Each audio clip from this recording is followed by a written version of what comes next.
చక్కనమ్మ పైడి బొమ్మ తేనె నవ్వుల జాబిలమ్మ లేని సాకులు చెప్పకమ్మ పట్టువోణి కట్టవమ్మ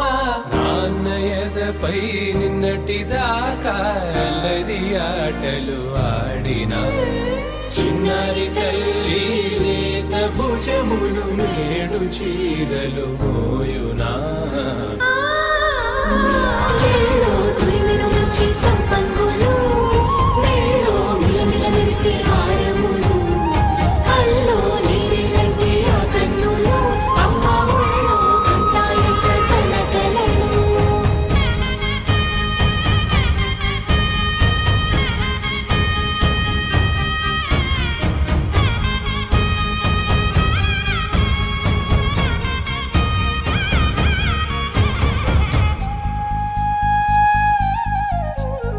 సొంపుగా గోరింట పండిన రెండు చేతులకు కోమలి రెండు చేతులకు ముత్తుల మోముకు ముద్దలుగా పశుపతి సువాసినులు కుంకుమలెత్తిను హాసినులు అద్దపు చెంప